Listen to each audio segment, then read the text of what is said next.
Okay, we're live. Hi guys, welcome to the TAT Chat with me, Nick, and my buddy Zaheer. How are you, mate? Hello, Nick. I'm good. Just got back in from a busy day out actually, but yeah, I'm doing pretty well. How's things for you? Yeah, we're good. Have you been auction? Is that right? Auctioning Um, today? I went out actually this morning to pick up a an eBay snipe. So and then yeah, I spent the day at an auction. So nothing nothing impressive as such, but things to tick you along. We've already got, I think, well, we've got 7 people watching at the moment. I thought we'd have a bit more come in. Ooh. We've only been going like 10 seconds, mate. It's all right. I was like, oh, there you go. Because there's a certain thing that you need to talk about as well, like that subscriber number.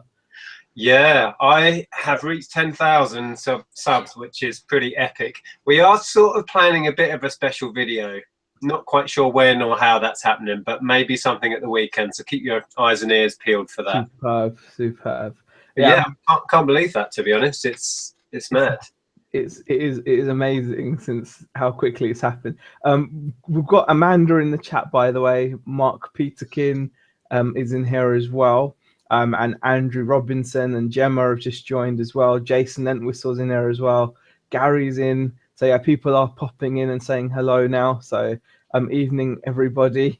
Yeah, Amanda saying, yeah, calm down, Zaheer. Yeah, I was expecting instant, like instant 50 or Last week we kind of kicked off with tons, didn't we? yeah, I don't know how that happened. I think that's what it was. I think maybe I'm going to Hollywood. I don't know. Or it was because we started later, didn't we, with Caroline? So maybe the 7 o'clock slot, more people are about. I don't know. Yeah, maybe that's what it is. But yeah, just been generally, how's sales been for you then the past week? Pretty decent.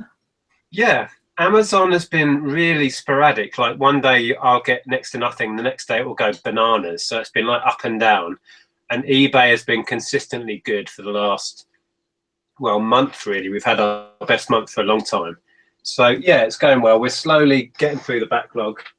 Although it doesn't look like it, we are. Is that because is it like a magical pile of tat that seems to replenish? Well, By itself. we sneakily go out and buy stuff. We went to another jumble sale on when was it? Saturday, I think it was. So there's a video coming actually. Oh, okay, cool.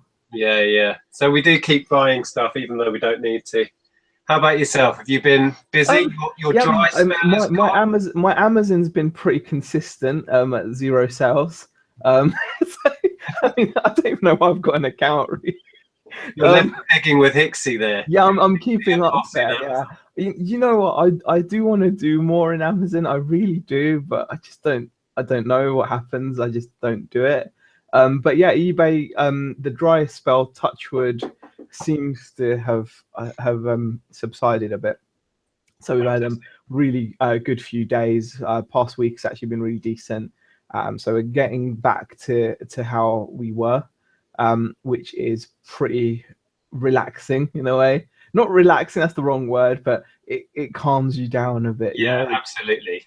Yeah, we all get that panic when you have a couple of bad days and you just think, what's gone wrong? eBay's dead. Yeah, for us, it was more of a month though. That was tough. Pretty much like the whole of October turned out to just not, it just didn't, like, it was as if like the pilot light just wasn't coming on. It was just not happening. But yeah, I mean, the last week of October, I think, is when it just suddenly woke up, which is good. So yeah, we're feeling good about eBay. Well, that's a relief. I'm relieved for you guys because I know how tough that can be.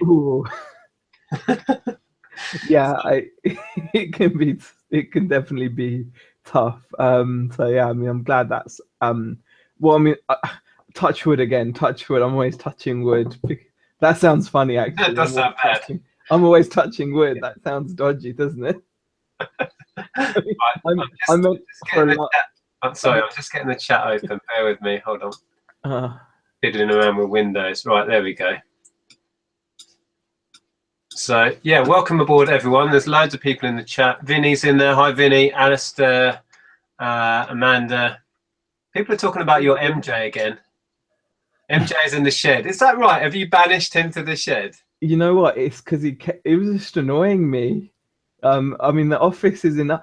You know what it's like? The office is just never tidy enough, right? And you know, I mean, it was everywhere. He seemed to just be everywhere. Like I'd move him from one spot to another, and then I'd end up having to move him from where I'd moved him to, and his head was flopping around, and because he's lost a lot of stuffing, you see, around the neck and chin area. So Could you until feel his eyes just following you around the room?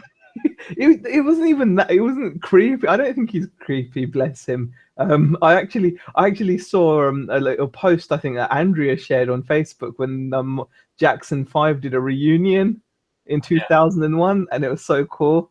And I was just like, wow. Just yeah, they are cool. We went to see them live when they did a reunion tour 2 or 3 years back. That is awesome.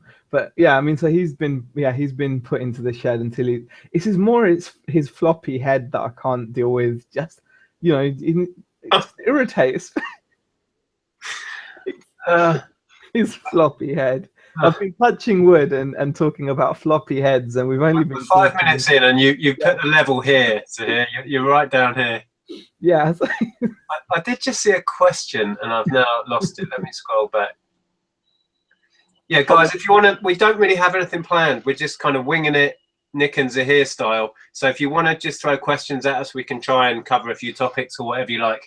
Mr. Happy Dappy says, do you find you get many returns after Christmas? What would you say, Z? I don't think I noticed any more particularly.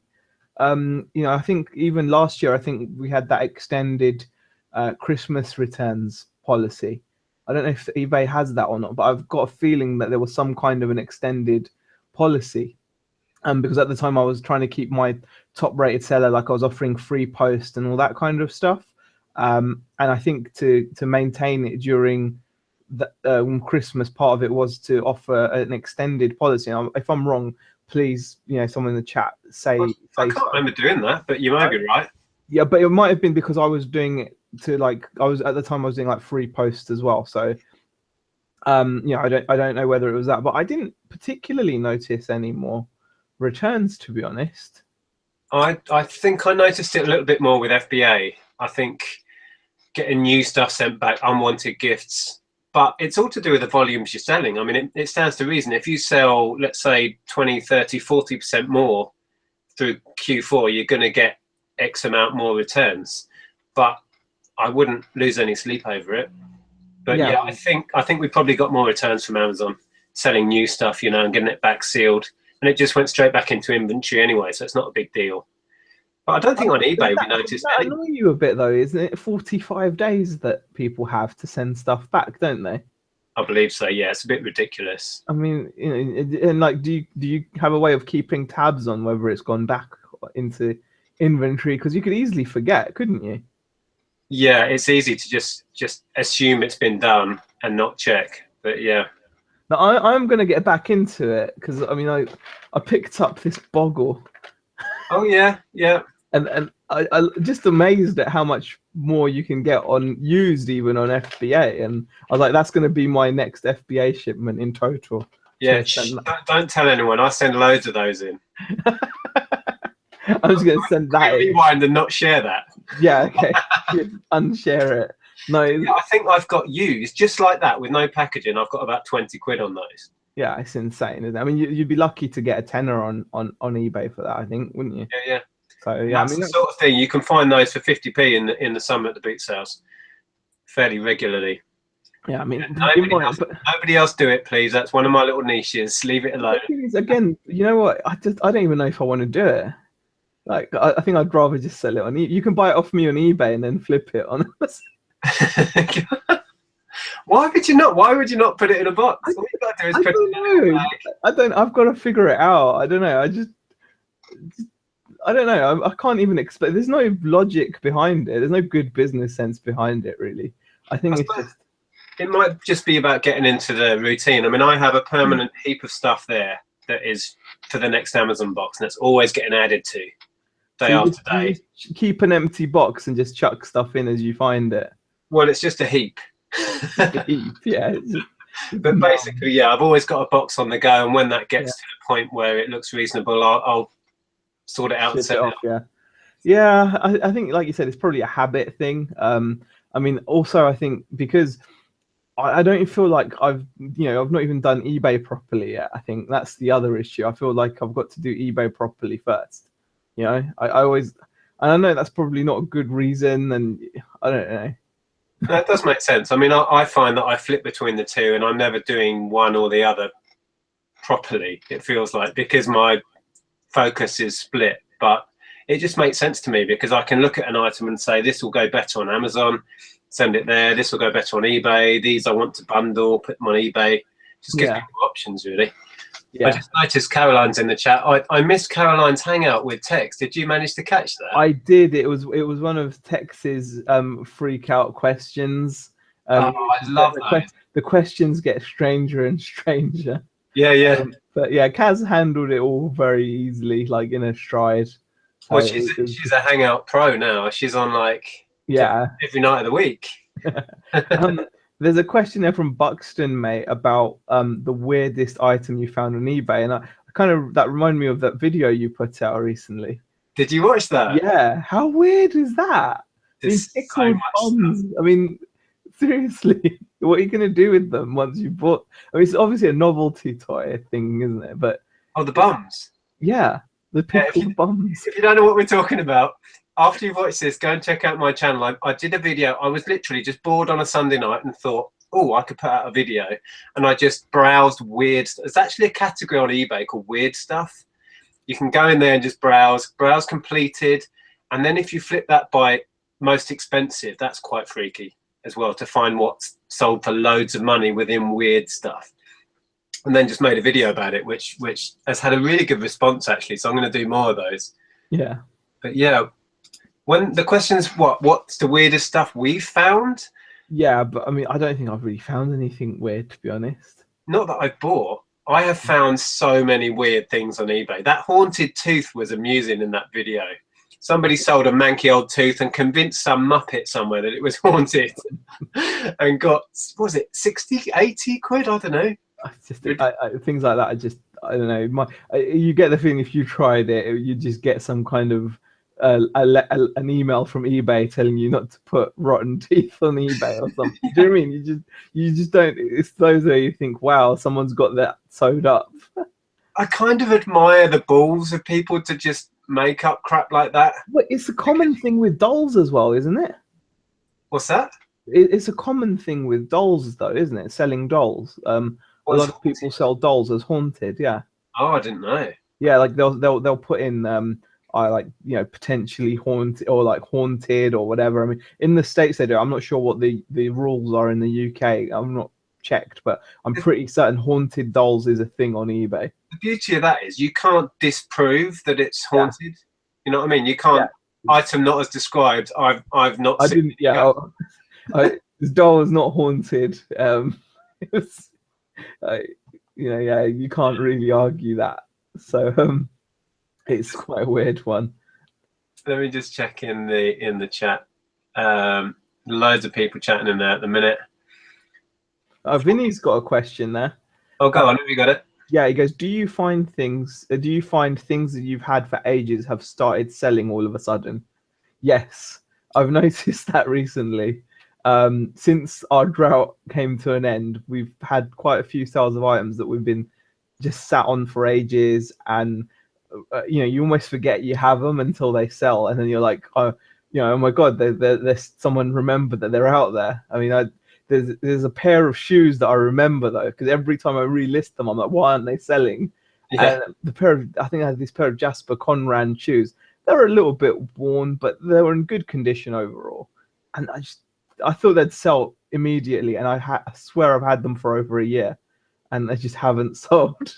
And they sold, and I was like, wow, something's changed. And yeah, I've had a few sales come through like that. I love that though, when a random item that you'd literally forgotten about comes through, and you're like, I honestly didn't know I still had that. And then the moment of realization comes that you've got to find it. Yeah. Where the hell is that? I mean, Ken's the worst for that.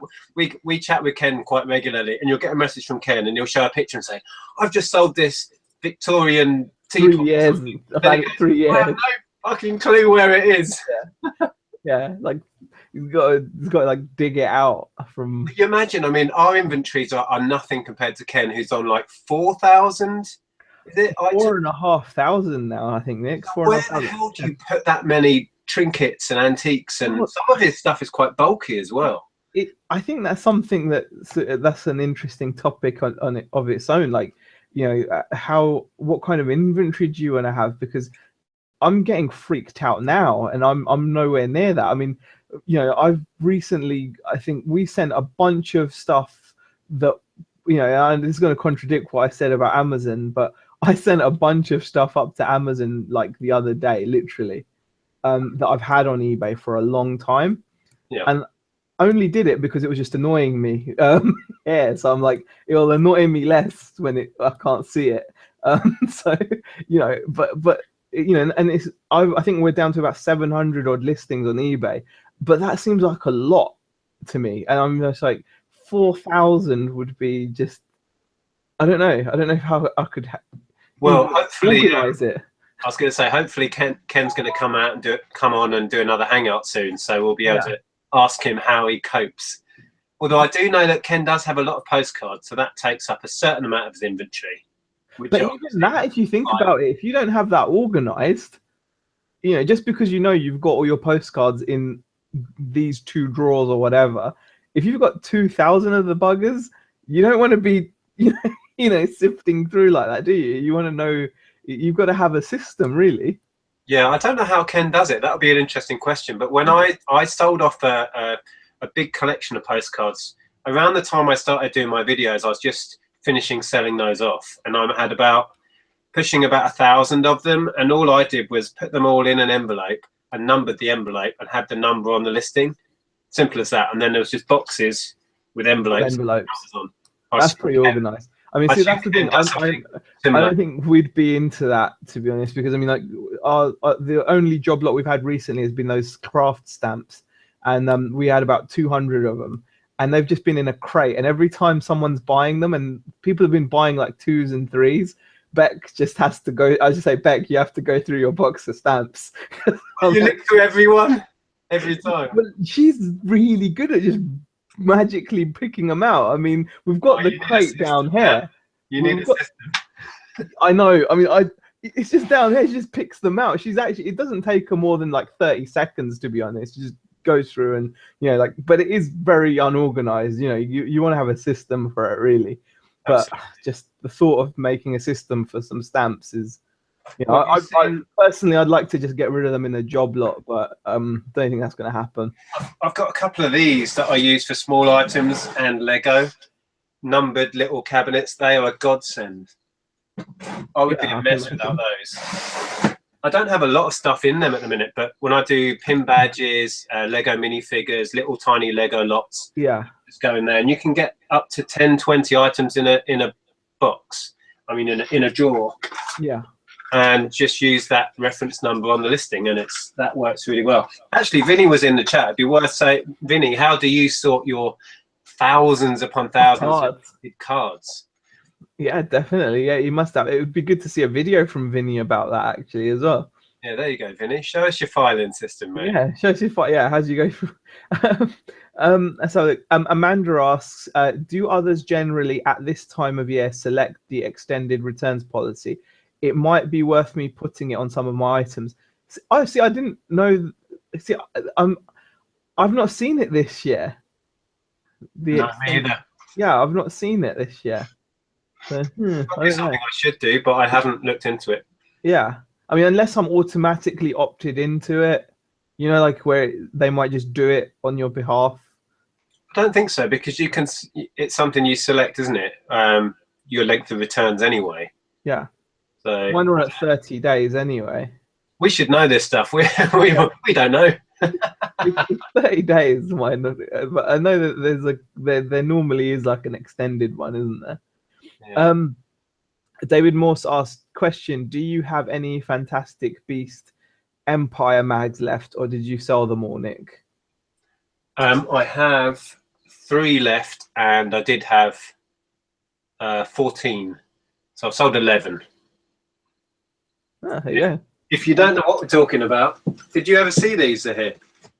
You know what? I think it was in our chat that that was mentioned, wasn't it? Yeah, it was. Yeah, and I just again, it's what I know I should have done it, but again, it's one of those things that I know it's just not my thing. Do you know what I mean? It's not my thing. So They're very cool. Basically, all it was, this December's issue of Empire comes as a limited edition with a built-in video screen. It's crazy. So it looks like one of the Harry Potter newspapers. And if I can turn it on, there you go. And it plays 2 different trailers. that is pretty awesome, actually. So turn that off before you break any copyright. Yeah. And yeah, I managed to get, I think the most I got was 35, and then all of a sudden eBay was getting really flooded. So then I was getting 30, and I took 25 on a couple. So I did pretty well. So we're 10 each. Bloody, that's actually, it was your hangout. I didn't realise that had a screen on it though. Yeah, it's really, really cool. And you can recharge it with a USB cable as well. That is amazing. Is that why they were a tenner odd or? Yeah, they were $9.99. Yeah, and I went to 5 different Sainsbury's and I found them in 3 and just cleared the shelves with the ones that I found. Self checkout?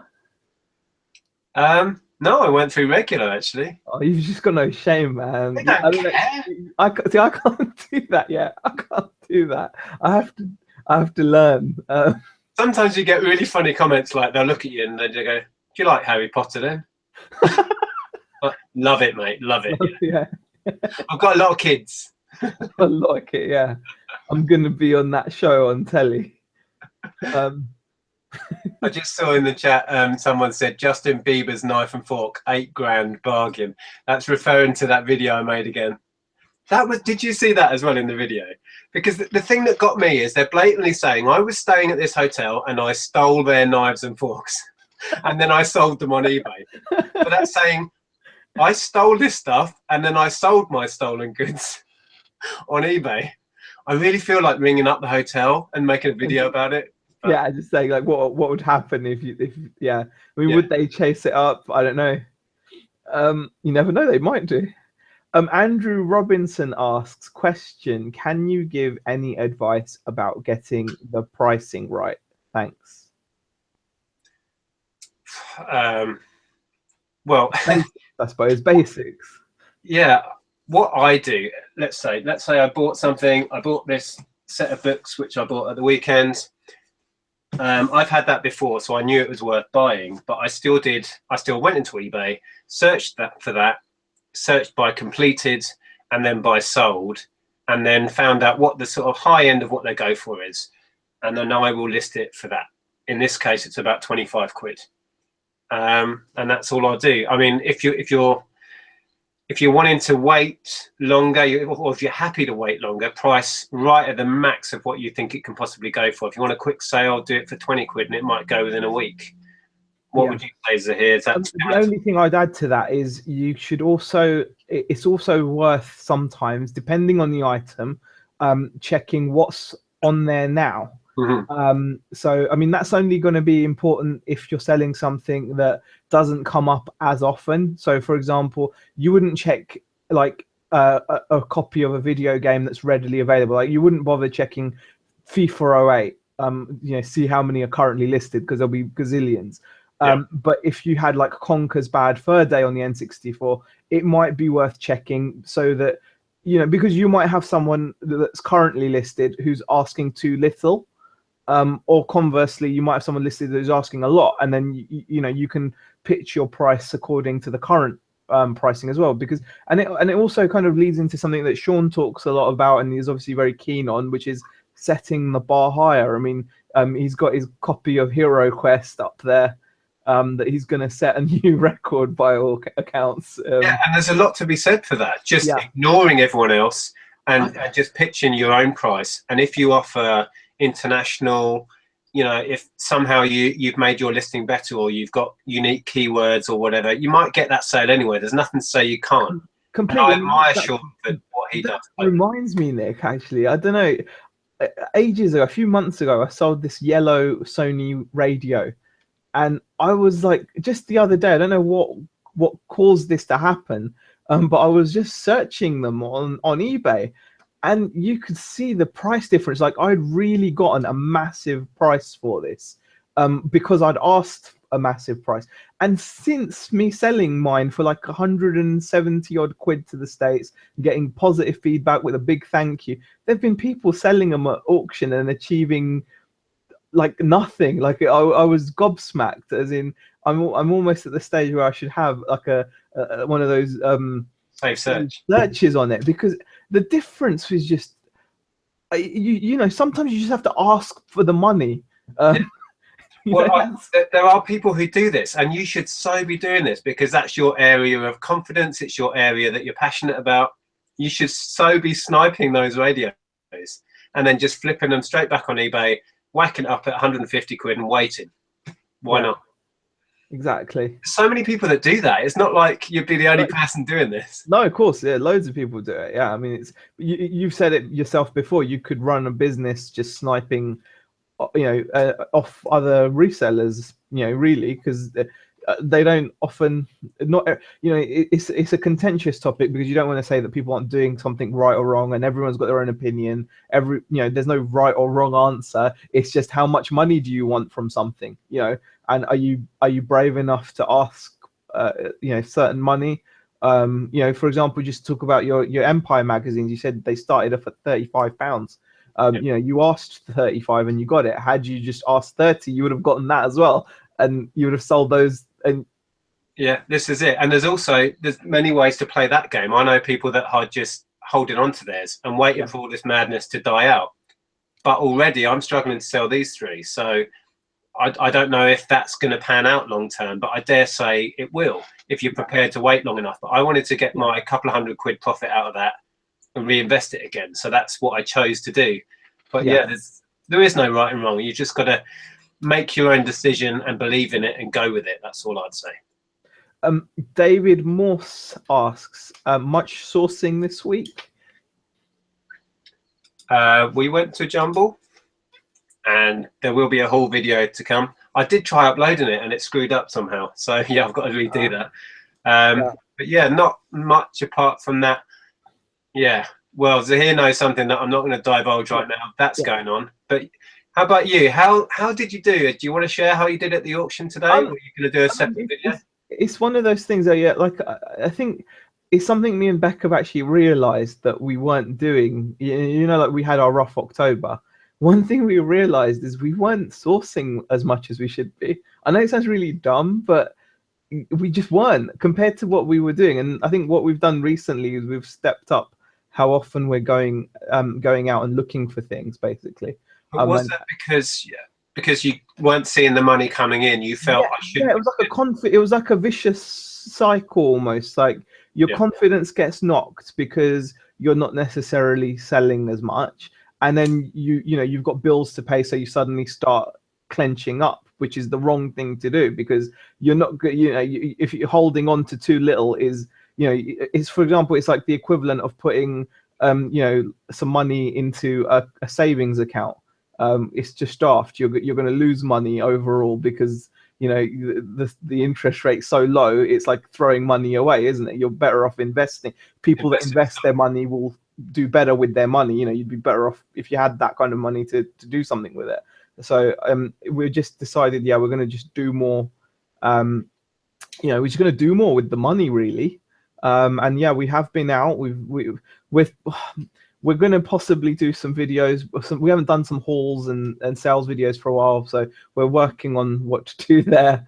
You know, it's just working out what to do and what not to do. Yeah, usual. It's that, and it's also fitting in the videos. I mean, yeah, there are quite a few people that are chatting here that do make videos, and they can understand that it's finding the time to get organized and make these videos isn't easy either. You know, I get a lot of people asking me, can you make one of these? Can you tell me about this? Can you? And it's like, when the hell am I going to fit that in? Yeah. Yeah. Time is my enemy most of the time. Question: There's Classic Mini out this week. How much do you think you'll be able to get with them, Nick? Asked David. David's on a questioning rampage.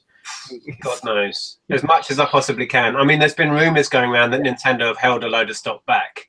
So I might fall flat on my ass. I mean, who knows? The whole thing is a gamble. There's no guarantees.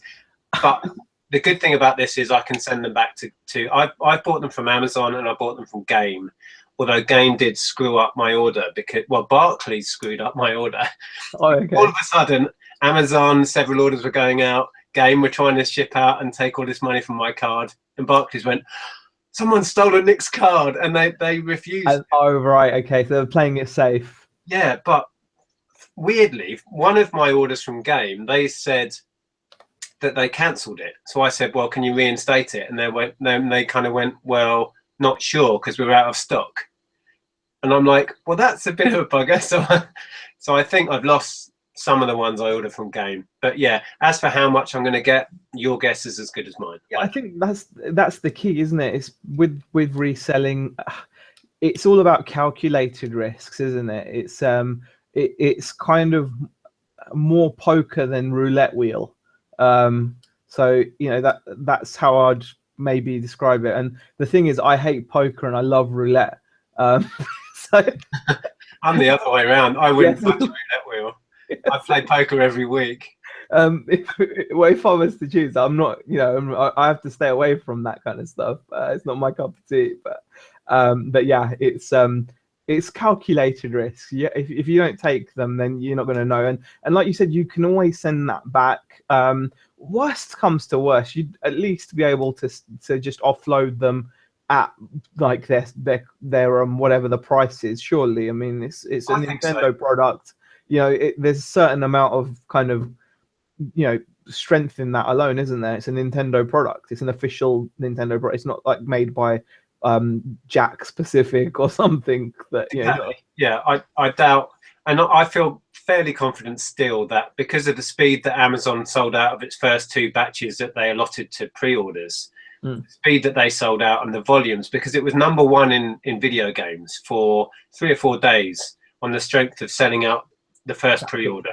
So it was outselling Call of Duty, it's outselling FIFA. So the volumes and the numbers of interest at that point are going to be reflected in December 2 or 3 times. So, wait, something's come in. So Andrew had sold some kids' clothes. So yeah, I'm quite happy to roll the dice on the Nintendos. See what happens. Definitely. Let's have a look. We have got a question from Mark Davies about his first FBA shipment. And he says only a few products have gone live. The rest are not yet. But they were all in the same box. Is that normal? Even I can answer that question. Yes, that's normal, isn't it? Well, I've tended to see it all go live at once, but Oh, okay. Yeah. I know I've had that where I've sent something in and not everything went live at once. I think they go live once it's on the shelf available to pick. So I guess if your shipment's been split up and someone's waiting to be allocated a spot on a shelf, because that's when it goes live. Someone tell me if I'm wrong. When someone scans it in, gives it a shelf, then it's available on the site to buy and someone can pick it. So I guess if your shipment is split up, that makes sense that some's ready and some isn't. Some's still on a trolley somewhere. Yeah. Leanne Lakin says, when the Amazon TAT heap gets unstable, it's time to send it in. Is that how you work it? Yeah. When I can't open the door that's here, I go, it's time to send it in. Kaz, that's very sweet of you. Thank you. Says I so already do eBay properly. Oh, yeah. Cool. Hi, Caroline. How are you? I'm sorry I missed the chat earlier. We'll try and catch up later on your chat with Tex. And Steve's rocking the innuendos with "I've always got a box on the go," so it's worth mentioning. Vinny Gardner has a question. How do you stay motivated in reselling? I don't know. I don't find that difficult because I enjoy it, really. We touched on this briefly a while back. These days, because of kind of where we're at with it all, I kind of do enough to be comfortable. So I'm not as mad, putting in ridiculous hours every day as I used to be like 5-10 years ago. But motivation isn't a problem. In fact, Andrea has to stop me working. You know what I mean? I get carried away. It's not that I'm busting a gut, but I'm always in here tinkering around. I'm always in here researching, looking up stock, looking at weird stuff on eBay. So, yeah, but I don't really struggle with motivation. I struggle with getting going in the morning. That's my downfall. I don't get going early. Yeah, I think my main issue is just managing like my time properly, as in getting the most out of it. Because like yourself, I never wake up and think, oh, I don't want to sell this for profit, because that in itself is, I mean, it kind of, I've mentioned before, that kind of is what stops me, I suppose, from, I think otherwise I'd be like one of those gamblers at slot machines. I really do, because I do have to gamble. And I think this does it for me. I feel like it's the ultimate high. I genuinely get a high when I sell something, and this is coming on to like over 2 years now of doing this, and I can't even, the smile is still the same every time that ka-ching goes off. I still get that smile. I thought I would have gotten bored of it by now. No, that doesn't go.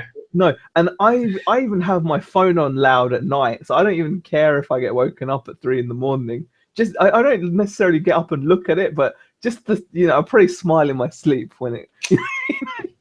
I do the same. You kind of you half wake up and then roll over with a big grin.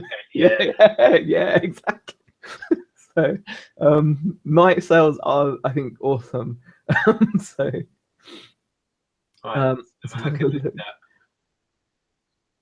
Caroline, I'm way behind on the chat here, but we're behind. Yeah. Caroline said, "Red rag to a bull," saying that on YouTube. What did I say? I've been about not selling. I thought we were doing well, and I've only just gone past the pickled asses and MJ's pretty weird comments now. God, I thought we were doing really well today with the chat, so apologies to everyone in the chat. We're not doing as well as I thought we were. We'll get to you eventually. Okay, well, I'm going to start now and go backwards. How's that? Okay. Vinny says, "I'm the same, Nick, always motivated." You kind of have to be when you're self-employed.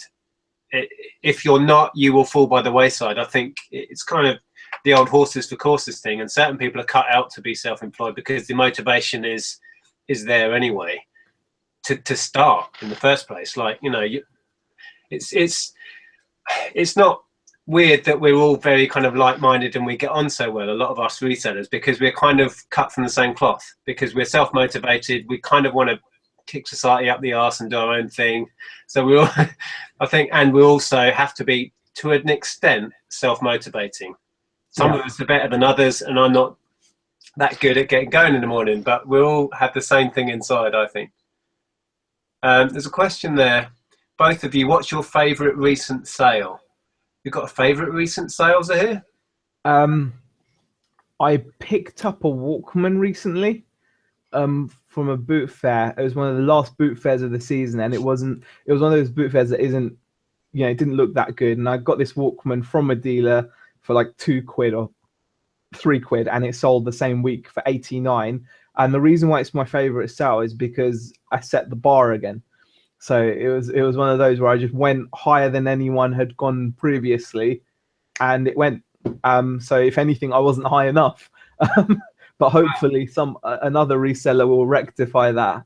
And what was cool is it was a really plain. It was old. It was an old Walkman. I think it was one of the first, affordable Walkman models to be released in the UK. It was like probably 1984 or something. I don't know, some old model. And but yeah, it was just the fact that it sold so quickly and at a higher price. So were you, when you priced that, were you expecting to get that, or you thought, I'm going to price I was hoping see what happens? I tell you what happened. I'd seen them go at Byte Now for considerably less, but I saw someone get like one of those crazy auction spikes, when you're searching through Byte Now prices and they're at a consistent level, and then you see the auctions which don't achieve much, and then bam, you see like an auction that just went crazy where a couple of guys must have wanted it, and I think that it touched like 80 or 78 or 80 something, and I went, sod it, I'll go 90. And the funny thing is, some guy was selling one the day before at auction, and he described his Walkman as just vintage Walkman, terrible description, and it was just finishing at midday when everyone's at work, and he got 36 quid for his. So wow, the same thing again. That should be another one on my watch list, shouldn't it? Really, but that I got 90 for it. Have you ever had that when you're looking up a specific item and you see that there was an auction battle like the couple of days before that went really for a really good price, and you're thinking the second highest bidder still wants one and I've got one, and you want to be able to just contact them, don't you? You want to just somehow reach in and say, I've got one. I've got one. That would be so brilliant, wouldn't it? That would actually be such a great feature. I've done that before when I've sold something, but I've had two, and then you do the second chance thing. That's really cool. Have you ever done that, where you've sold something on auction and the second highest bidder you can send a second chance to, but you can actually get two sales out of it? You see what I mean? If you wangle it right, you can sell the same item to the second highest bidder as well. So that's cool. But I don't really do auctions. I've got one auction running at the moment. I don't know if I told you, I'm listing a stack of 53 PS1 games. Oh, right, just having a clear out. Yeah, they're absolute crap, but I'm hoping somebody wants them. Well, we've got 92 people watching now, 34 thumbs ups. So we have to obviously ask you, if you're enjoying the chat, please do the right thing for our egos, if nothing else. Yeah, it makes me feel good. You know, someone asked the other day, what's the point? And it's just, it makes me feel good. I hope that's a good enough reason. I think it does help with the search, but more, it's just makes me feel good. Yeah, let's gently stroke the like button, people. Yeah, smash that like button. We've got, we've missed. There's a lot of comments, guys, so I'm going to try to keep up. Like, I'll go the other direction. Heather Wood says, my weirdest thing that she sold, I'm guessing, was a real fur cat called Abel Seaman Sam. It was real creepy, but I sold it for £30 plus shipping. Not too shabby for a £3 investment. So that was a bit of taxidermy then. A stuffed cat. Taxidermy is creepy as hell. Yeah, I mean... That's Ken territory again. That is. Yeah, well, Ken not into it now, is he? As such, but no. Yeah, that is a cool sale for the investment, Heather, definitely. But yeah, it would freak me out to have a stuffed cat. I mean, it would be a bit freaky for me.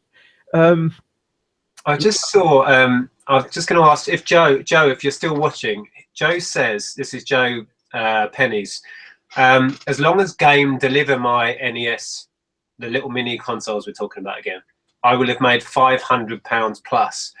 I'm just interested, how much are you selling yours for on pre-order? If you don't mind me asking. So hopefully you'll let me know. I can do that. I mean, I'm a bit worried I'm not going to get all of my stock. So Joe's in that boat right now, I think, where he's sold all of his on pre-order, and then if Game or whoever let him down, you're in a bit of sticky water then. Right. Yeah, I mean, it's I don't know. It's again, it's what you enjoy doing. I think Caroline touched on this in her chat earlier with Margaret as well. I mean, about like motivation and stuff, and that she does what she enjoys. You've got to sell what you enjoy doing, and she mentioned it in the chat with Sean as well. I'm pretty sure that you've got to do what you enjoy doing, and just because something's profitable doesn't always mean it's right for you.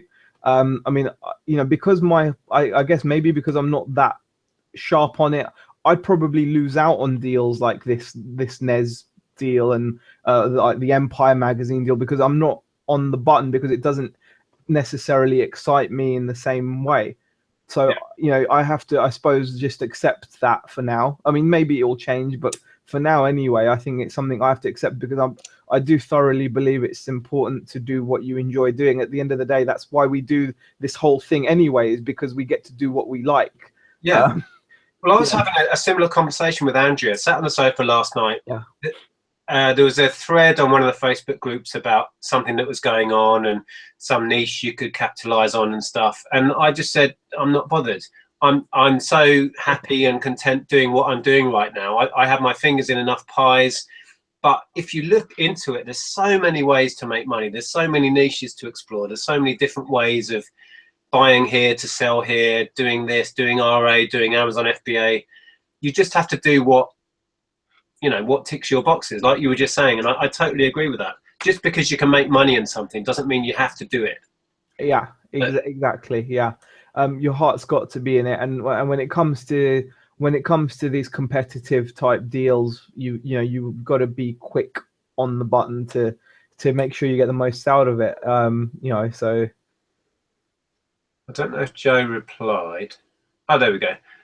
Joe sold them up for 150, then 130, and then back to 140. So hovering around the £140 mark they were 50 quid, weren't they? I think so. Yeah, that's crazy. And those people might be a bit peeved off as suddenly Nintendo do flood the market with them again. Wow.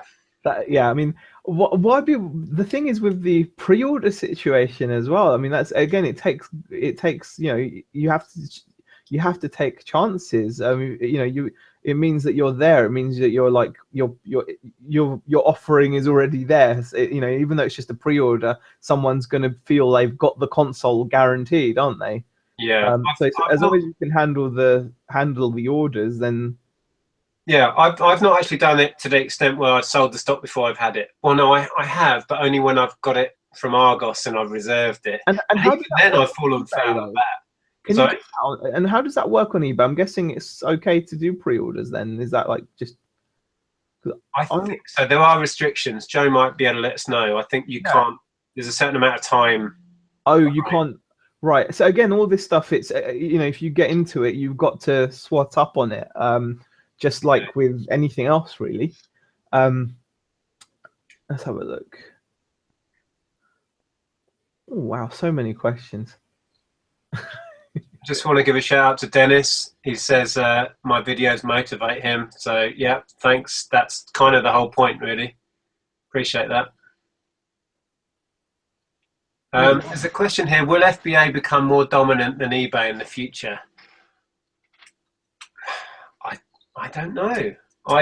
It's certainly growing, and I think used stuff on FBA is starting to gain momentum now. More and more people are feeling confident to do that. And now that's where I get attracted to FBA as well, Nick. The used stuff. Yeah, used is something I'm happy to do. I just feels right to me. I think I like dealing with used stuff. I think I'm just the used goods kind of person, It's just, there's no shame in that. Yeah. I firmly believe that there's a place for both. I think Amazon and eBay are two very different characters, aren't they? Two very different models, and I think they can exist side by side. They're obviously fighting over a lot of the same market. But I think the platforms attract certain people, and some are Amazon completely and think eBay is a load of old crap, and vice versa. For whatever reason, some people just won't touch Amazon, and it's each to their own. So I hope as well that they will both carry on. So where are we with the chat? Well, we've got 112 people in the chat now. Have we got 112 in? Wow. I'm in the chat, and the comments are going. I'm kind of taken aback because I thought we were really doing well with the comments, but we just weren't. I thought I was keeping up with the questions. It just wasn't happening. Should we scroll to the bottom now, maybe? Right, Joe's just said about the pre-order thing. Just quickly, as long as you can ship within 30 days, it's okay. Oh, right, okay. You have to change dispatch to 30 days and be clear in the title and listing. It is premium sale. A pre-sale. It is pre-sale. Right, yeah. Okay. That makes sense. That is important. That is important to know if anyone was trying to get into that kind of a market. That is really useful information. Thanks to Joe for sharing that, because otherwise, you could get yourself in hot water. Someone said, Julie Hall, question, have you seen how much used men's socks sell for? It's unbelievable. Used men's... No, someone shared with me on that video I did about weird stuff on eBay. Somebody sent me a link, and it should be on the comments so you can check it out. Somebody, this was a woman, had just photographed her feet with some pretty grubby, horrible socks on, and they had sold for, I can't remember, like hundreds of dollars or pounds, whatever it was. Madness. But yeah, men's socks, really? I can kind of, why do we assume that women's will sell for more? I don't know, but yeah, men's socks just seems... Because you assume naturally that women are smarter than to pay for... Yeah, I can imagine a man buying grubby socks. That's wrong, isn't it? Yeah, I mean, probably best we steer away from that, I think. Yeah, let's move on. Okay. Let's have a look. What else is there? One I can quickly address. Vinyl Nut says, what happens to FBA returns? It depends. If an item is returned, let's say a brand new item is returned and it's still unsealed, that will go straight back into inventory, so it's available to be sold again. You don't have to really do anything. If it's a faulty return, when it's returned to Amazon, they let you know, and then you can elect to have it sent back to you or have it destroyed. That's pretty much the only options you have there. So it depends on what the reason for return is, really. And you can decide what happens when it gets back to the warehouse, unless it's sealed and then it goes straight back into stock. Yeah. Gary Dunster says, yeah, you said that already, didn't you? The TAT chat is my motivation. And I really mean that's good to hear positiveness from the group, and good to hear too experienced, in brackets for me, sellers talk about what I enjoy. Vinny says Amazon confuses me like a boss. See, that's so strange, because you look at someone like Vinny, who, if you check out Vinny's channel, Vinny is a very experienced reseller, runs a successful and busy brick and mortar shop. Smart guy is what I'm getting at. He would definitely be able to do Amazon FBA or Amazon in anything. Yet there's something about Amazon that does put people off. It's a bit, because that's kind of, you wouldn't think that Vinny would get put off by Amazon, would you, Nick? No, he's a very clever chap. But I was kind of in the same boat for a long time, and there were certain questions that it seems daft looking back. I couldn't really get my head around how I was going to generate all the labels. I couldn't really understand how it worked with sending it up, and what if I wanted to get it back. And I had all these little questions, and it wasn't until I had the long conversation with Tom about it, and Tom the English picker, who had been doing FBA probably for about a year at that point, that he kind of answered the few really daft questions I had, to be honest, about FBA.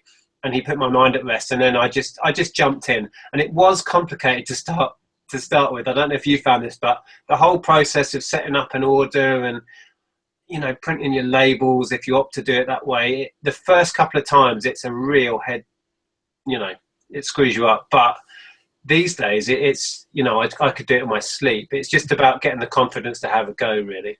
I mean, how did you find it when you first started? Was it really complicated? The process isn't, I'm okay with the process. I think for me, it's more my confidence in fully picking winners, as it were.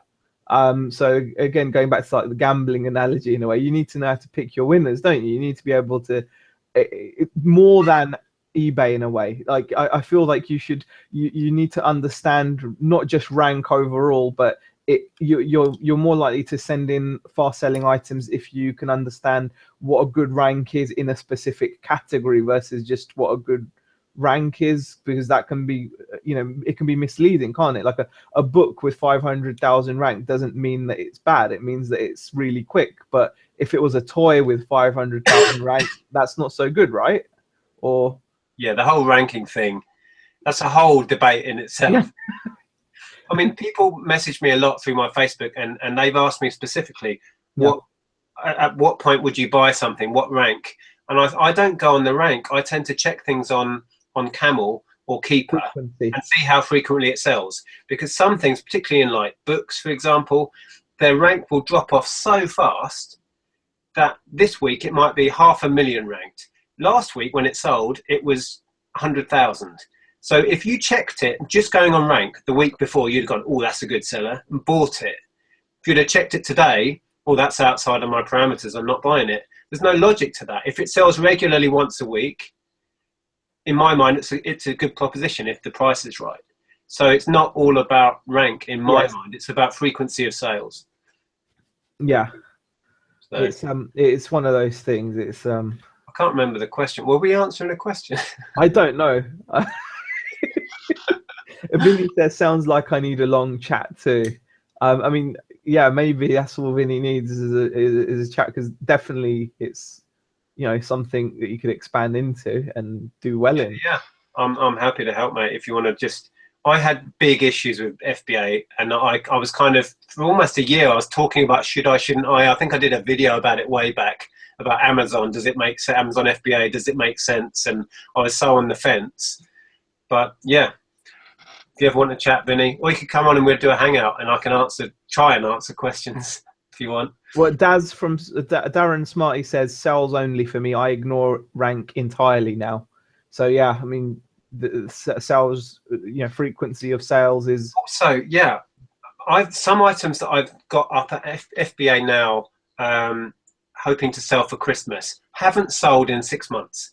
But if you stretch the sales history back to last Christmas, it might have sold 5 or 10 times in December.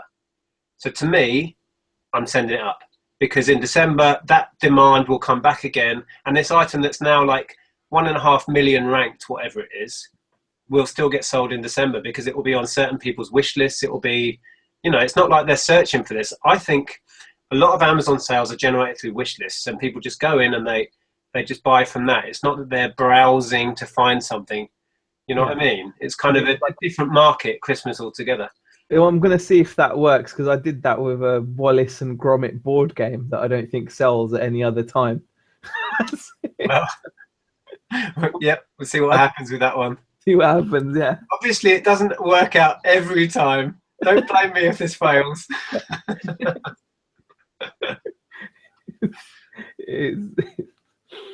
Right, Vinny said I may take you up on that anytime, mate. Yeah. Send me a message. We'll sort it out. Okay. Oh, Bobby forgot we were on. He was too busy watching Caroline. That's outrageous. Oh, brilliant. I think question from Silver Pirate here. What scanner do you use for barcodes? Well, I have, when I'm on my Mac, I just have a pretty generic barcode scanner that was bought off eBay for £10. That's when I'm scanning stuff into FBA or eBay as well. A lot of media I just scan into their like search engine, and it brings up the templates for that. On my phone, I use the Amazon app and the eBay app, which both have built-in scanners. So if you're scanning media, you can just use those. So that's that. Yeah. Yeah. Bobby actually reiterates that. Yeah, she said that in the chat as well. Yeah, I purchased a cheap generic one, and it's still going strong 3 years on. So, yeah, I mean, those. How much does a cheapo scanner cost? Like or is it just a USB one? Is it? Or? The one I use, yeah, is just, well, you can see there it just says USB. Okay, right. That one I bought probably 12 years ago, and it was a £10. What they are now, I don't know. Wow. Okay. There we go. Okay. Retro Media Hunter has a question, or a comment. I mean, Amazon haven't been taking delivery in some locations for some reason lately. Not sure if it's the time of year. Is that anything that you know about, Nick? I don't know the specifics, but I did send a shipment up that still hasn't been booked in, and that's now been about 12 days. Oh, wow. But a shipment I sent up since to a different warehouse was booked in straight away. So it kind of depends where it... Some are backed up, I assume. Oh, okay, wow. Trevor Hicklin asks, have you noticed on Hermes they are putting your name and address on the outer address label? I think I've noticed that, but I think that's been there for a while. I didn't think that was a new thing, like a return address label, like a sender's name and address label. I think that's pretty standard. It would make sense to have a return on it, but I hadn't noticed anything had changed. Yeah. TJ Painting and Decorating Services, great username, says, had a nice sale last week, bought 9 books at the car boot for 50p each, sold one last week on Amazon for £45. Jeez, that's good. That is a quality flip, definitely. Okay. Amanda says her scanner she bought was £12.50 a couple of months ago, including postage. So, yeah. I find if you're going to get into Amazon in a big way, they are such a time saver, because when you do your product search, you just literally point that at it and scan, and it comes up with the exact product. But a word of warning: if you do that, don't assume that's the only version of that product on there. Quite often, and Amazon needs to sort this out. Let's say you're looking up a CD or something, and you scan that barcode, and it comes up with that, and the cheapest on there is 20 quid. You might think, wow, I'm onto a winner. If you actually searched Rita McNeil Reason to Believe, there'll be another identical listing with a different barcode that's selling for $2.99.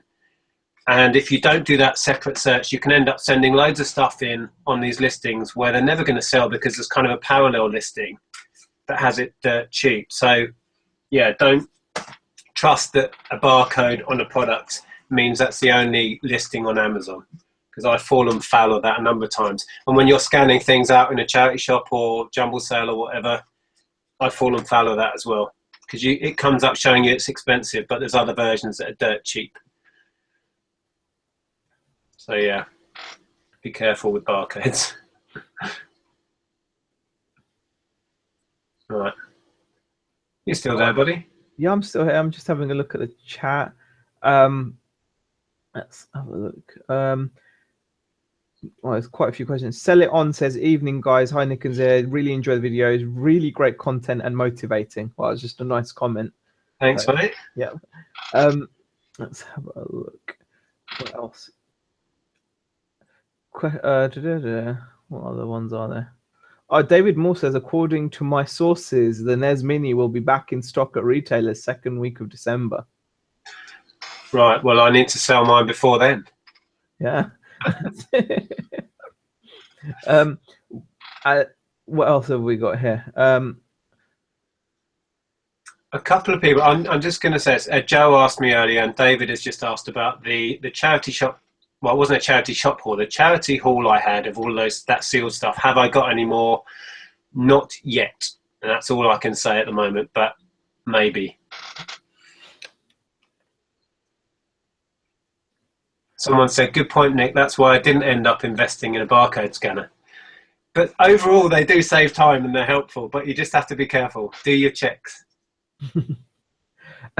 Yeah, Vinny saying, just listening to this Amazon chat is really confusing. Scanners, warehouse, shipments, barcodes, sounds like a headache. Sometimes you just have to go for it, Vinny. Try it out. If it's not for you, just back out. That's fine. Yeah, that's what I say. That's what I'm doing, I think. Or backing out slowly. I don't know. I don't know what I'm doing with it, to be honest. Polish Heck says, is there your hair's looking more grey? Is that reselling stress? Yeah, probably. I think I must have added some grey hairs because of reselling stress. I think it's just a reflection from the light, to be fair. No, I've got some grey hairs, dude. Seriously, I've got some severe grey hairs. I'm like Mr. Fantastic with that silver streak soon. Well, when my beard grows out now, you can see a little bit. I get badger stripes. Yeah, I need to really get a shave going, but I don't know. I'm liking the no shave thing at the moment. It's reseller lifestyle, mate. Do what you want. Exactly. Someone said, how do you use a spanner for Amazon? What's that all about? I don't know. What? I don't know. I don't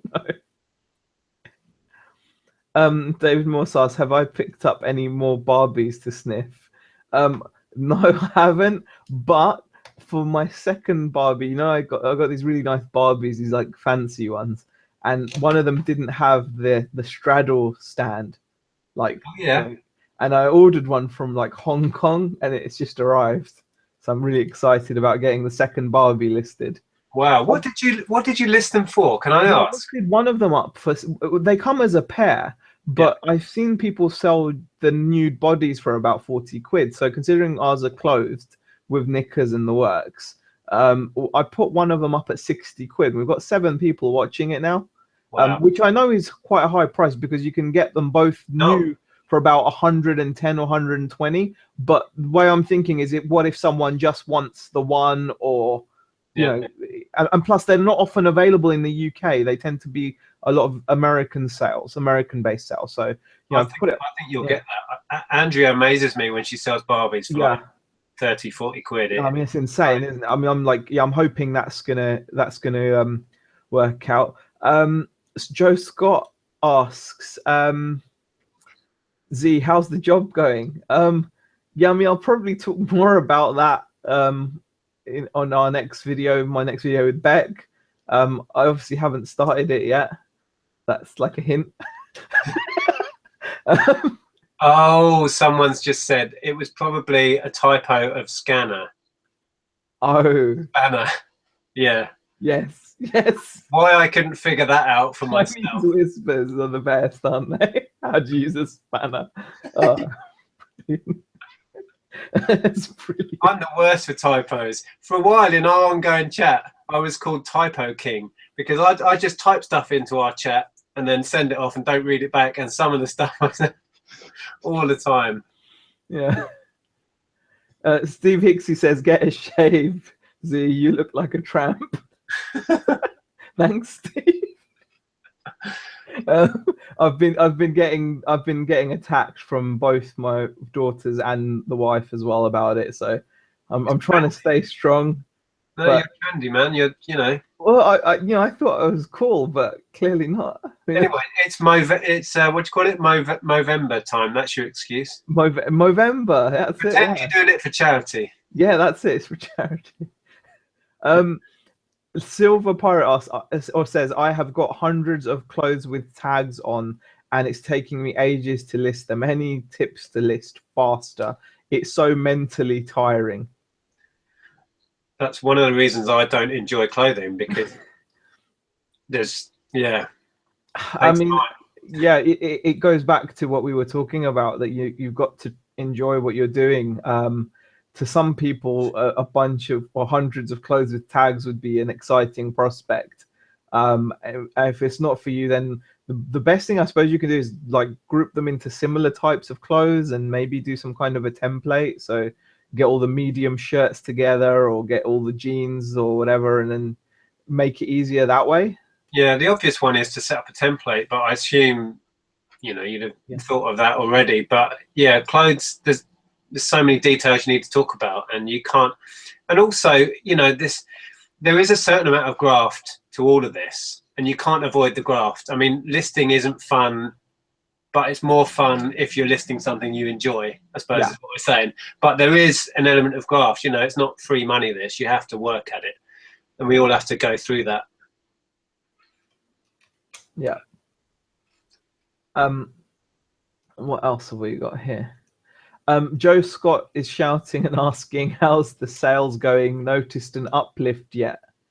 So Nick, have you seen an uplift? I'm guessing like the Q4 thing, maybe. I mean, yeah, certainly seen it on eBay, but that's partly because both myself and Andrew have been listing more.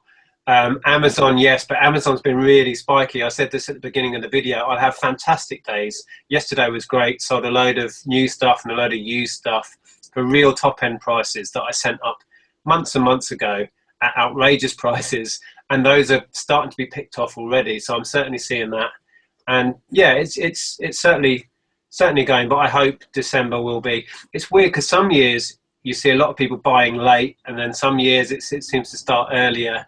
Then there was the year where we had the terrible snow and everybody's stuff was getting caught in the post, and so many thousands of orders turned up late. So the next year, everything happened like a month earlier. That was going back like 5-6 years. But yeah, this year it started already for sure. We've seen loads. Andrew's been listing Christmas jumpers, like for kids, and they're selling so fast. So Christmas is happening for sure. Someone said, oh, it's my pack rat. Says, howdy from the States. At work and enjoying you guys as background music. I enjoy this guy's channel. Joe is his name. Great chap. Goes garage sailing and shares his hauls. I'll try and remember to drop a link to his channel. I've been watching. You can actually subscribe from inside the. If you hover over someone's username. Oh, you can, yeah. I've just subscribed to him. Yeah, I'm gonna go and check those out. I don't have enough reseller videos to watch. He does cool things. Like, let's say he finds a vintage, like, little gift or something from a TV show, or like he will go and find a clip of that TV show and put it in his video. And if he finds like an old Kellogg's toy, or go and find the 1960s advert sometimes and put it in the video. And that's pretty cool. I love that stuff. Cool. So yeah. Hi Joe, love your videos. Raz asks, is it worth investing in a drone to go around the car boots next year? How's that going to help? What's that? What, hover down and grab? Wait, no, like imagine if you had someone operating a drone shouting N64 box with games, aisle 4, red car, and then you can just ninja it down to that. Got a headset on and he's guiding you in. Like the Matrix. I can't see that taking off. Let's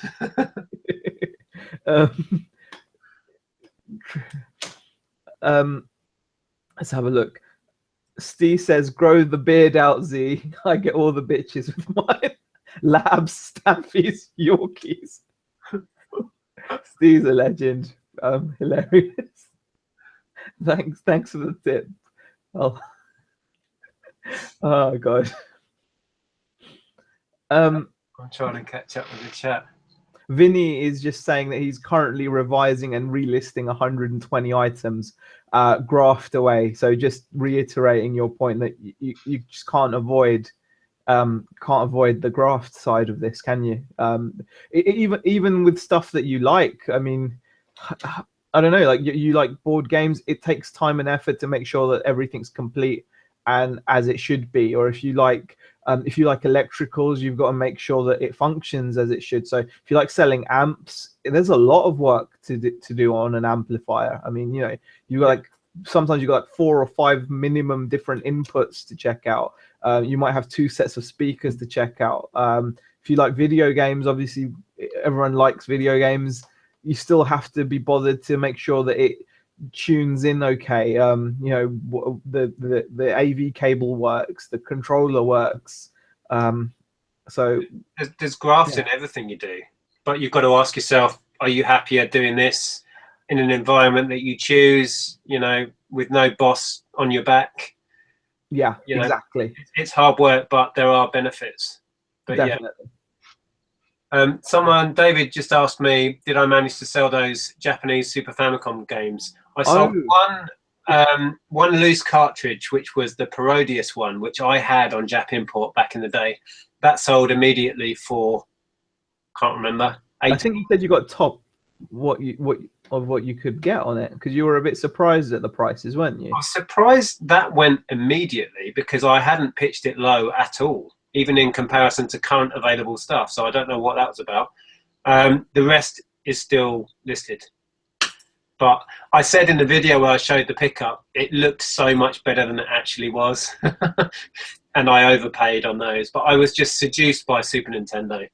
There you go. Gary asks, is there an Xmas chat lineup of who is going to appear in the coming weeks? And who is getting the Xmas TAT chat hotspot?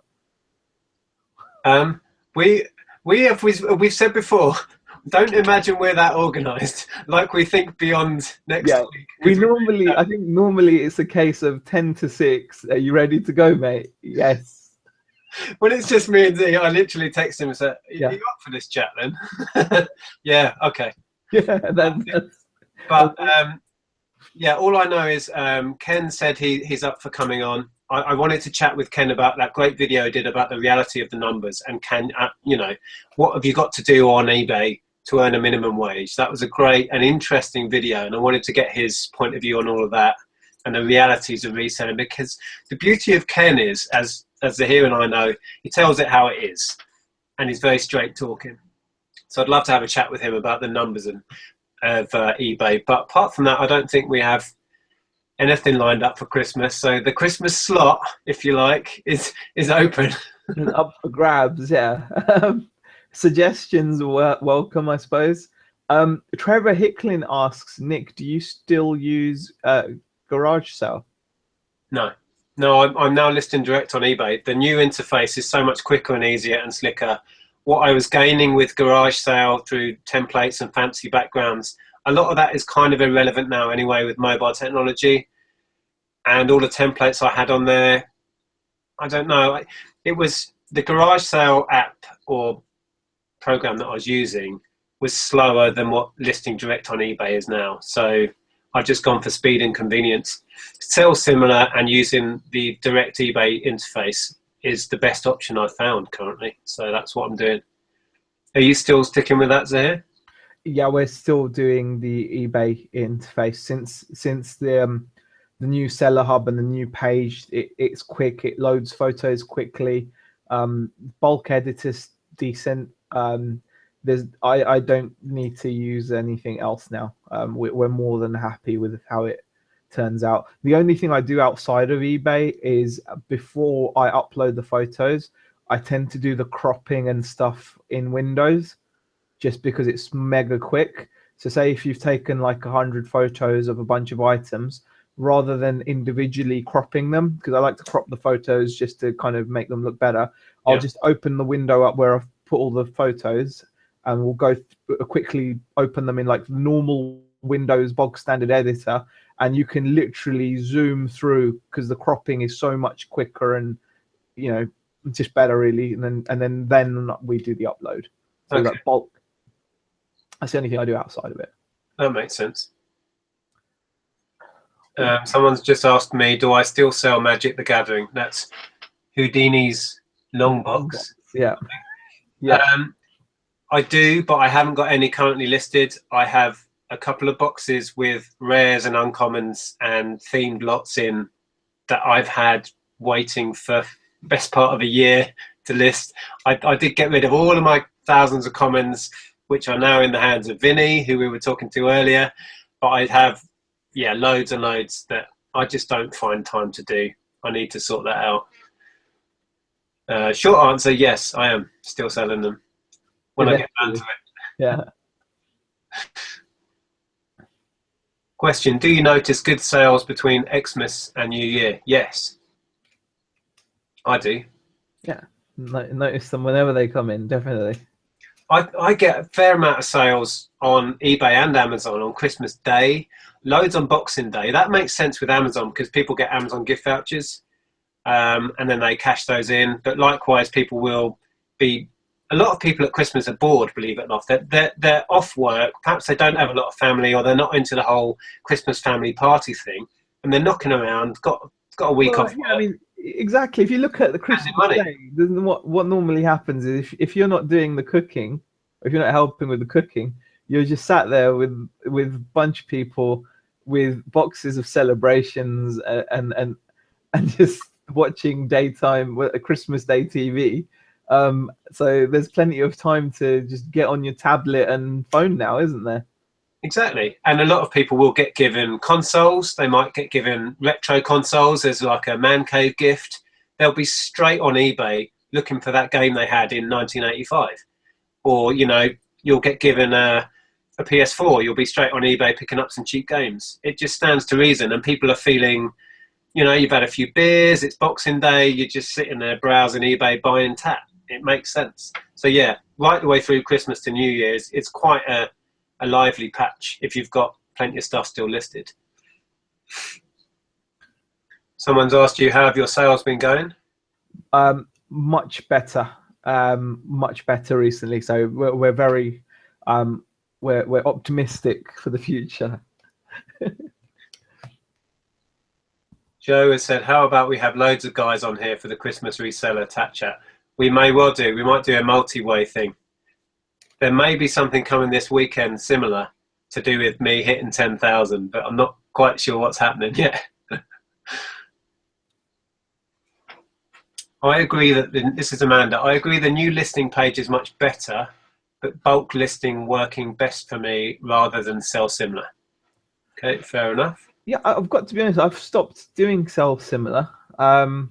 I mean, I think I've heard Les talk about it as well, that he's read or seen that it doesn't make a difference. But for me, just not doing it, because I think when you do sell similar in bulk, you've got to really make sure you're not making any errors and mistakes in terms of quantities of listings and things like that. Oh, you're talking about relisting though? Yeah, I'm just relisting now.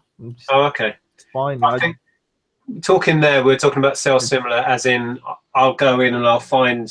Oh, right. Okay, yeah. No, I still do sell similar like that. I love doing that. Yeah, I do that all the time. I think that's the best thing, yeah. I'm also combining now, sometimes doing my research at the moment of sale. So I'll do my research. I used to research everything in advance and then go and do a load of photographs and then list it all. I'm finding now I'm doing the bit of research just at the moment of sale.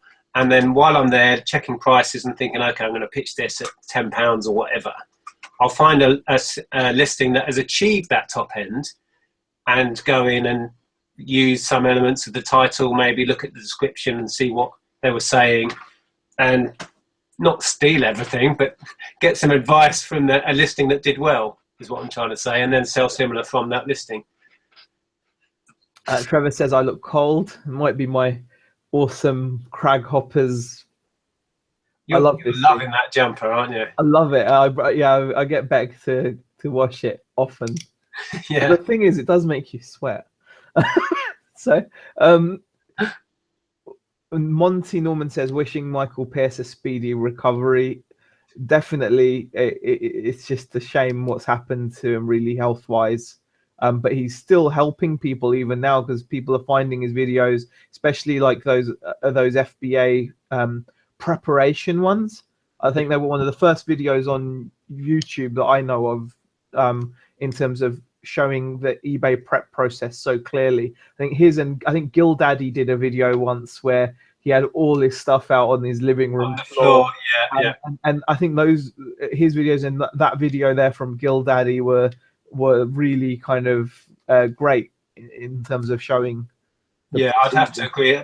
Big shout out to Michael. If you do ever watch this, I hope things are improving for you. I know you've been struggling recently, but the great thing about Michael's videos is, I don't know if he realizes this, but he's a really good teacher. He's really good at explaining complicated things in simple terms, which is what is needed for FBA, because the whole process and the whole how it works, it took me a while to get my head around the basics of it, essentially.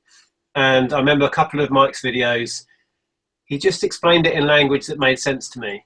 And he was showing himself doing some of it as well, which was fantastic. So, yeah, I thoroughly hope Mike can get through what he's going through.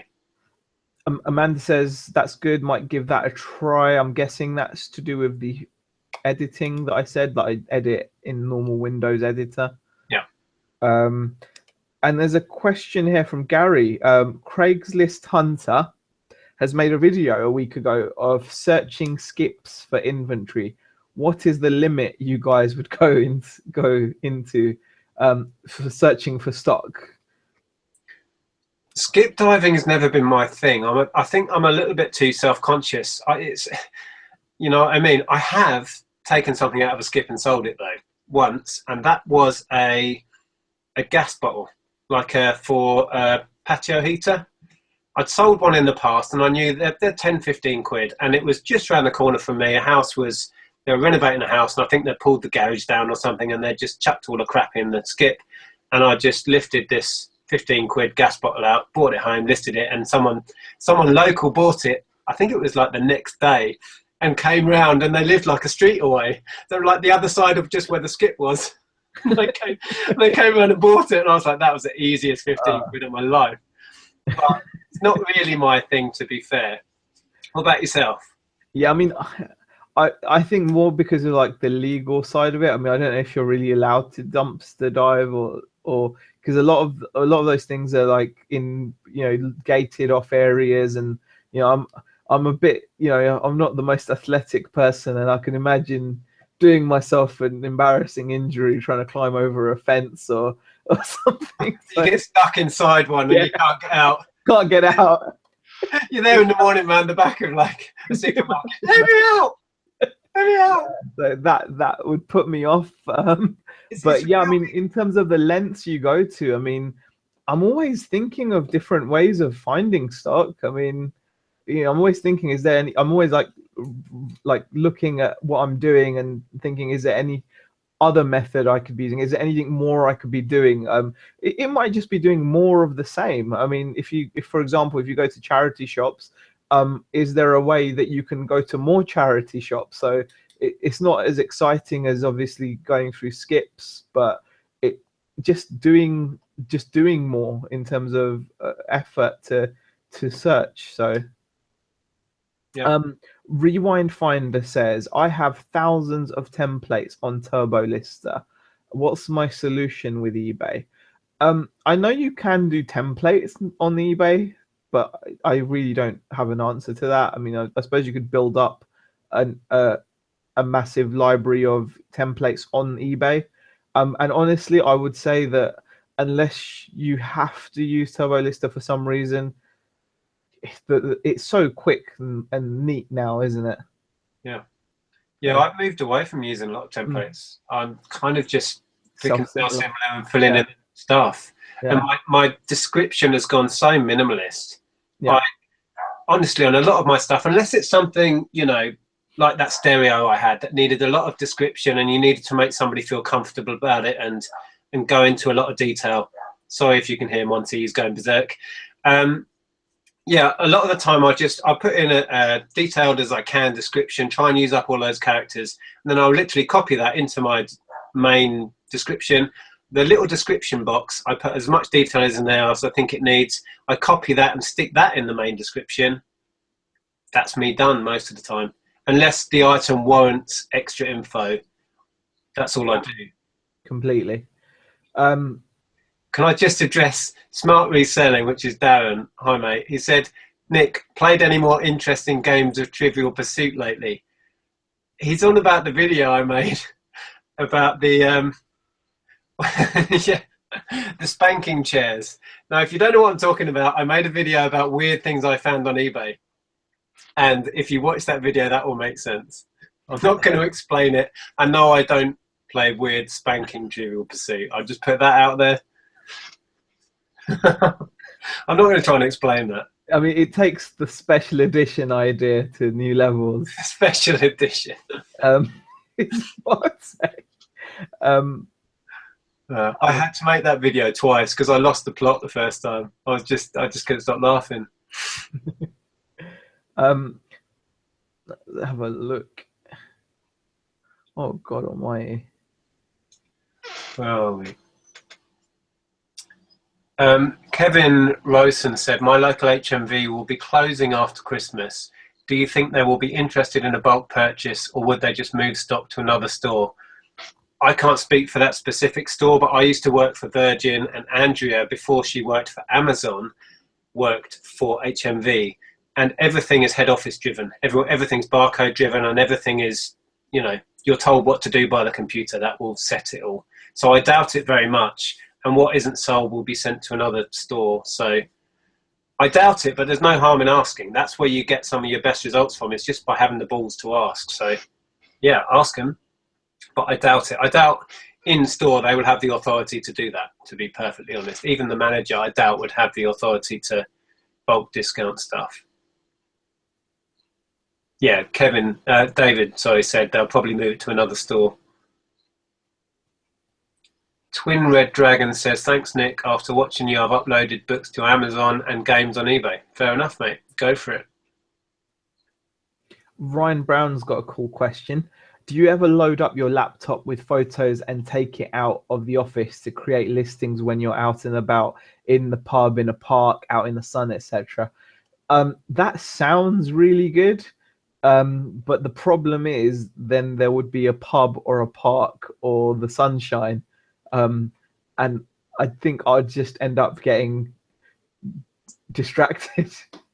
Yeah. But that's a good idea, though. I mean, it's a great idea. It's something it's one of those things I thought about when I was like first reselling. Oh, wouldn't it be cool? I'd be able to just do this everywhere. And then you realize that when you give yourself a little bit too much freedom, and in my case, that even means sitting in front of the TV to list, nothing's getting done. Yeah. I sit here and list. For me, if I'm out, I'm out because I want to be out. If I'm in the pub, I'm in the pub because I want to be with my mates drinking. I'm in the office working kind of guy. I do know that some people that I chat to will take photos on their phone or laptop or whatever to work and do their listing at work. I think Ben's mentioned this, and Joe and others. So that's fantastic. Getting paid to list, effectively doing it on work time. Probably you shouldn't be, but you know, that makes sense. But yeah, for me, if I'm out for a reason to relax, and I don't tend to take work with me. I'm thinking about work while I'm out, but not necessarily listing though. Loads of people, Vinny says, loads of people turned their shops off last year over Christmas. I didn't. Yeah, I wouldn't do that either. It's not my thing. Yeah. Let's have a look. Richard Downs asks, what is the Windows editing tool? Well, I mean, on my computer, the way it works, I think Bobby Billington mentioned this as well. He goes, yeah, you use the same technique, and it's a good tip. It really does save time to edit your photos. I just go to where your photos are, the folder in which they are, and if you right click it and there should be an option to edit, it will just open up. It's probably Paint or something. I don't even know what it's called, but it's part of Windows operating system, especially if you've got Windows 10, and then you can just edit all the photos one after the other really quick. And the cool thing is when you press the crop button, the crop is like smart, so it crops around the item already. So sometimes you don't even need to do any adjustment apart from clicking crop, and then you can use your keyboard to just press the right key to move to the next photo, and you can crop items quickly. The real time saving tip as well with photos though is to try to make sure that when you take the photo that your brightness and all that is good when you take the photo, so you don't have to mess around with things like brightness as well, because then that's just adding time to, you know, ideally you just want to be cropping. Sounds good to me. There was a bit of a thread going on about free shipping to adding shipping on. Personally, I add shipping on most of my stuff, apart from media that I do free shipping, just to get that bit of extra boost, and that's kind of the norm within media. But I add shipping on. There's a couple of reasons why, really. The main one for me is if somebody wants to buy 2 or 3 items, they can get that postage discount and get a real discount. If postage is added in, they can't multi-buy and get any incentive to multi-buy. That's the main one, really. Yeah. I mean, you switched all yours to postage added, didn't you? Yeah, I've got a lot which is free post as well, but it's from before. But I tend to add postage nowadays. Yeah. Part of it is, again, like with me and Beck, we were talking about it. You kind of want the customer to know that it does cost money to ship stuff, especially if you've got best offer on, because when people tend to send you offers with best offer, they always, you know, if you've got free shipping, we always found that they weren't taking into account, you know, that shipping comes out of it. Obviously, they don't. Why would they? Why would you? I wouldn't either. Yeah. But when you've got shipping on top, you can then consider a best offer in its true light, knowing that, you know, the shipping will be on top, etc. Just another thing on that shipping thing, I think with the postage, I think Alan Wright's question was, have you heard about the cheaper version of franking from the post office? It's for small businesses, including resellers, was offered a 30-day trial. I'd say be really careful of that. There's something, I don't know, just make sure if anyone contacts you. I mean, I think I've been contacted in the past by like Pitney Bowes, and I'm sure there are other companies as well that offer you these trials where they want to send you a machine and it offers you a small discount over the post office prices, but you have to then pay some kind of a rental for the machine. And if you run out of any reusable stuff, you probably have to get it from them. I'd just be very careful of something like that, just out of being cautious more than anything else. I've got no experience on that. I do have a post office account, but it's a different one. I have postage paid impressions. I use a little rubber stampy thing. Sure. I stamp that on my parcels and then stick them in a sack and drop them off. Have you never had an email asking you to sign up to one of these things where they send you a franking machine and no? Okay. Yeah. No. Trevor asks, oh, I've just lost what he asked. Something about my garage. Oh damn, where did that? Is that your converted garage? It looks full. Yeah, this used to be my garage. It was a longer than normal garage, kind of a double length garage. But yeah, we had this converted 2.5 years ago professionally so it's connected to the house, and we had the floor level raised and it's fully insulated, new roof put on. So yeah, this is the ex garage and it's now full of crap. Just how I like it. Okay. Let's have a look. What else is there? Mark's just said, Mark Bradbury, Hermes now as cheap as Royal Mail for small parcel, 268, and you get a tracking number up to 2 kilos. Yeah, I must admit that Hermes, because they've got the tracking on it, is becoming. I've been tempted, even with the discounts I get. It cost me £2.50 up to 2 kilos, but it's all done on an average, so I can send things beyond 2 kilos very often for £2.50. But if I want to add tracked to that, it costs me extra. It's about, I'm not sure, 80p extra, 70p extra. So yeah, I have been tempted recently to switch to Hermes, but it's so quick and easy what I do. I just chuck it all in a bag, weigh the bag, drop it off. I don't have to do anything else. So I don't know. But yeah, Hermes is a great viable option for most people. Are you Hermes most of the way, Zaheer? Yeah, just for me, it's about convenience. I really like the convenience of it. Just get everything done in one go. I still even use Hermes import as well. So even though it costs me a little bit more, I think in some cases, because I think they've changed their system now in terms of the size of the parcel. But if you import all your eBay sales directly into the Hermes website, you just have to fill out the weight, and it's just quick and easy, and it's cheap. I mean, it's like $275. I think if you use Parcel to Go, you can get your shipping done for like $263. So with tracking, that's pretty good, and it's quick as well, isn't it? It's actually really quick. People tend to get their stuff in a day or two. So. Do you use that feature where you import all of your stuff direct from eBay as well? Yeah, because I import everything, I don't have to worry about the dimensions on the Hermes website. I don't have to worry about dimensions of a package, which is good because sometimes I'm just making boxes up, just wrapping stuff, and it's it's not always going to be inside the 45, 35, 16 or whatever it is for the small parcel that Royal Mail want you to have. Okay. I think somebody just asked me about the Redwall books that are sat there. They go for around 20 to 25. That's the 10 book set, but you can get more. So yeah, I was looking at this earlier actually. It's quite badly damaged on the back, so I might be looking nearer 20 for that one.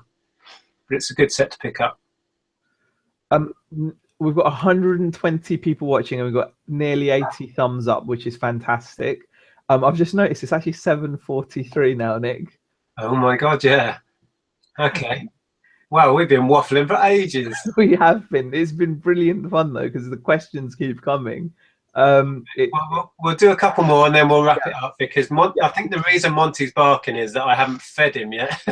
Oh, okay. Oh dear. Okay, let's have a look. I think Amanda's actually using a trial. So she doesn't. Apparently, you get a 1 month free trial with one of these franking companies, and she didn't have to pay any extra costs such as ink, labels, etc. It was all included, and overall she's happy with the machine. So but she's not going to sign the contract because she's not happy with the post office. So I'm guessing that might be because the post office don't like you just dumping prepaid parcels into them unless you've got one of your style accounts. Because I found that with my local post office, they much prefer it when you buy the shipping from them. Yeah. Like sometimes I'll pay for, I think Parcel Force, you get like a discount on eBay, don't you, if you use Parcel Force on certain sizes. So you can sometimes send really large, heavy parcels for about 10, 11 quid, whereas in the post office it'll cost you like 20 quid because it's like a, I don't know, it's a massive discount, like 50% or discount. Well, even going through Parcel to Go, you get it cheaper than the post office. Yeah, you do. Yeah, but on the odd occasions that there's been really odd occasions where I've had to use Parcel Force over Parcel to Go. I can't remember what those are, but at the time I thought I have to use them, bugger, and they don't like it, and I can understand that. So you know, if I can avoid the post office in any way, I do. So. Mine aren't too bad. I dropped my normal stack of stuff today and a great big, well, it was all our Zuzu pets in a massive box.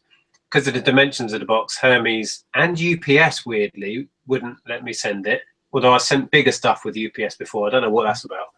So that had to go Parcel Force, and I just dropped it up there, prepaid online, and they were quite happy with it. It's fine, yeah. I think they do have to take it, don't they? So it's just they don't like to. So it's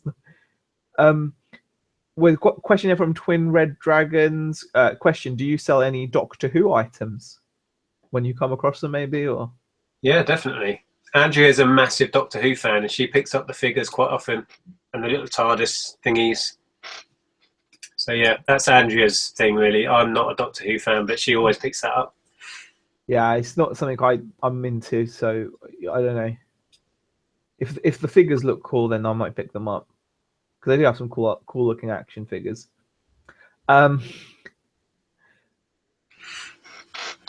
Miss Beauty, have you had contact with Craigslist Hunter or Golden Finger Picker for the chat? I haven't directly spoken to either of those guys, so not as yet, no. Yeah. Not something. I mean, it'd be cool to get them on, either of them. That'd be great fun. I think Golden Finger Picker was actually in Les's chat the other evening, so okay. He does pop in and out, but I think he went off of making videos for a bit recently, though. He's only just gotten back into it, so maybe, you know. Okay. Yeah, we'll have to see. It's about getting the time to think about all these things, as ever. Getting organised. But it was fantastic when we had Steve Rakin and Bonafide Hustler on to get that other perspective of it all. You know, get the US slant on things. Definitely, it was brilliant. It was absolutely brilliant, those chats. Well, I think we've actually managed to tackle the majority of the questions. I know we've missed a few, and apologies. I'm sure we've missed some, yeah. But you should try this, guys. You should try doing one of these hangouts is hard enough to get your head around in the first place, and then reading a chat and trying to follow what the other person's saying. It's not easy, believe me. Yeah. But we do try. Try our best. Okay. Well, should we wrap this one up? We have waffled for an almighty hour and 3/4. Yeah, that is a significant amount of time. I had all these plans of listing loads of this tonight, and now it's 7:45. Yeah. Now it's time just to chill out, I think. Well, I need to go and feed the dog. Yeah. Because he's going mental in the living room now. God knows what he's eating. Oh, God. All right. Well, thanks for watching, everyone. Really appreciate it. You got 120 people still in there, roughly 91 thumbs ups. It's just fantastic. Yeah. Thanks ever so much, Zaheer, and for everyone watching. If you haven't clicked the like button and you feel like doing it, do it right now. Let's see if we can make it go up, actually. It's on 116. Somebody click it. Go on. No, it was on 90, and now it's on 94. Oh, that's viewers. Where am I? I'm looking at the wrong thing. Yeah, you muppet. I can't see the like count. I can see it. It's 94 up and only 3 down, so fantastic. 95. So. Oh, there we go. Right, I can leave happy now. We got an extra thumbs up. 101 has gone up to now. Okay. We can stay all night just doing that. Just go, yeah. All right. Well, thanks ever so much for your questions and for sticking with us. Thanks, Zaheer, as ever, for taking the time to hang out with me. No worries. Next week, when I think we had to have Ken on. That's the plan anyway, isn't it? To have Ken on next week. So hopefully we'll get that arranged, and we'll have the one and only Ken Chapman on for a chat about his wonderful figures and his take on the whole world of reselling. Get those spreadsheets ready, guys. Yeah, I'll tell you, the maths in that was brain-boggling, to be fair. But I understood where he was coming from. Yes. Anyway, cheers, guys. Thanks for here. We'll speak to you guys soon. Bye. Bye for now.